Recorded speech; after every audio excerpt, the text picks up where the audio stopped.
Last night on this show, we called out 21 members of Congress for voting against and trashing the stimulus package, but then taking credit for all of the good that the stimulus has done in their states when they're back home. The basic idea was that these guys really aren't embarrassed at all about that blatant hypocrisy. In a few cases, they are so unembarrassed that they're willing to be photographed handing out big, goofy, fake stimulus checks, even after they voted against the money that those checks represent. Even as they acknowledge to their constituents that the stimulus works and it's good policy, they'll still denounce it and vote against it because, you know, policy schmolicy, they don't really care about policy. Well, today we heard from one of the Republican politicians that we called out, Republican Senator James Inhofe of Oklahoma. His office was upset with our coverage last night, and I will tell you we do have a correction to make. Senator Jim Inhofe of denying global warming fame, he trashed the stimulus, voted no, then praised its effect in his home state by saying it would help spur additional economic growth.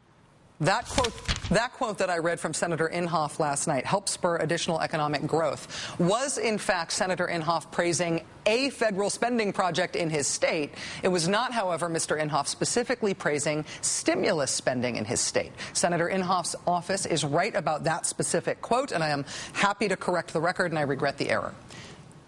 I should also note that I could have just picked a different hypocritical quote from Senator Inhofe to make the same point, so I'll just do that now. In April of last year, the Environmental Protection Agency committed $25 million to a cleanup effort in Oklahoma. As the Tulsa World pointed out at the time, quote, the new money comes from stimulus spending as part of the American Recovery and Reinvestment Act. And, wait for it, Senator Inhofe told the Tulsa World that the cleanup effort, that partially stimulus-funded cleanup effort in his home state, was, quote, great news, and that they were, quote, necessary funds. So there's the senator in black and white praising the use of stimulus funds in his own state. Of course, it almost goes without saying that Senator Inhofe has made quite a show of denouncing the stimulus as a complete waste, telling CNSnews.com, quote, I don't think it failed, I know it. There's no stimulus in the stimulus bill. It was nothing but social engineering and welfare. When asked about the idea of a second stimulus, Senator Inhofe said, quote, why put more money into something that doesn't work? That was 3 months after Mr. Inhofe applauded $25 million of stimulus spending in his state as, quote, great news. The Oklahoma Department of Transportation tells us tonight that the stimulus money that Senator Inhofe says doesn't work has in fact created more than 21,000 transportation jobs in Mr. Inhofe's state. It has pumped $240 million into Oklahoma's economy. Maybe Senator Inhofe just hasn't heard that. Maybe he's not in touch with his own state's government that's keeping track of this stuff. Actually, he doesn't even have that excuse. In March, Senator Inhofe voted against an omnibus spending bill in the Senate. He put out a press release at the time explaining that his no vote on that bill was in part due to his great concern that the bill would endanger those precious, valuable, useful stimulus funds for Oklahoma, the ones he talks so much smack about. He said, quote, if this provision is allowed to stand, it will likely endanger the delivery of the majority of the construction projects funded by the recent stimulus bill. Senator Inhofe, you may not want to be on the list of Republicans who were against stimulus funds in Washington, but for them at home. You may not want to be one of those against it before I was for it hypocrites. You may not want to be on the list of politicians who care so little about policy and what's right for the country that purely for the sake of politics you will shout down and vote no and hurl epithets at something that you know is working. You may not want to be on that list, Senator, but there you are. And thanks for watching the show. Joining us now is Chris Hayes, Washington editor of The Nation. Chris, thanks very much for joining us. Did you have to ski to the studio? No, I was charioted here, and I was gratified to see you play some clips from my pickup basketball game last night. That was very kind of you. I'm here to help. Yeah, I would draft you in at least the third round. Chris, even after all of what we just described about Senator Inhofe's record, I think that Senator Inhofe is not embarrassed about this. They just don't care about being exposed for stuff like this. What do you think? Yeah, no, I mean, they don't care at all. I mean, the key point here is they don't care about policy, and they particularly don't care about policy as long as they're allowed to free ride. I mean, this is the crucial thing. What happened is there's this intense contradiction at the core of the Republican Party, which is that they're constantly bashing government, and when they run government, government grows. It grew 33% in the first term of Bush. It was the largest expansion of government since LBJ, and the way they grow government is really pernicious. A lot of it towards the military, a lot of it to reward their corporate donors.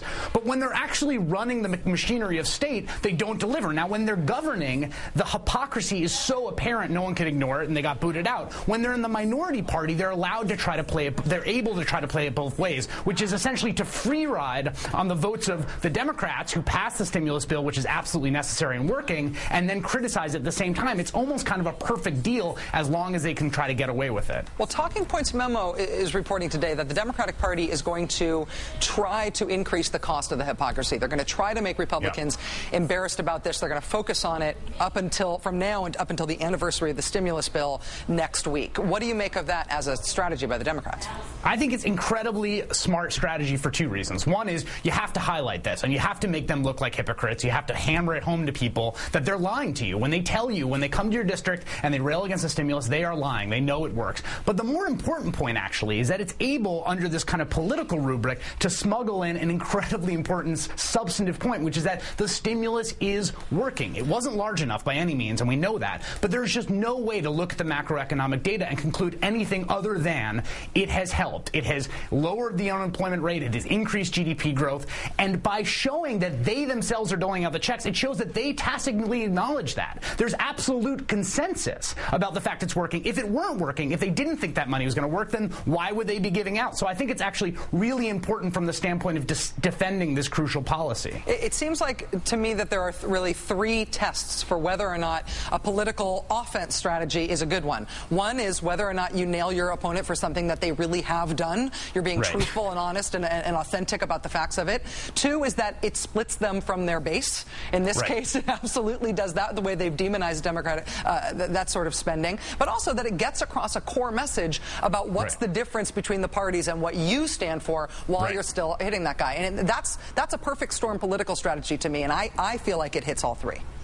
Yeah, and the thing, I mean, the example with Inhofe is perfect, right? This is the kind of thing we want government doing. And I don't just mean we liberals or we on the people on the left. I mean, cleaning up Superfund sites, which are massively polluted areas, right, and subsidizing people being able to move out of those areas is the kind of thing we want government to do. And so one of the contradictions you always see is that, sure, people will go along if you call them up in a poll and you bash government, and they don't like the spending, they don't like the deficits, but in their lives, operationally, they do like it. And it's really important for Democrats not to forget that. Sometimes they do, which is that if you deliver the goods, if you use the government to make people's lives better, if you move them out of huge polluted areas, they will reward you. And you should therefore take credit for it. Exactly. Yes. And you should defend the policy and not be scared. Yeah. Chris Hayes, Washington editor of The Nation, thank you very much for your time tonight, Chris. Really appreciate it.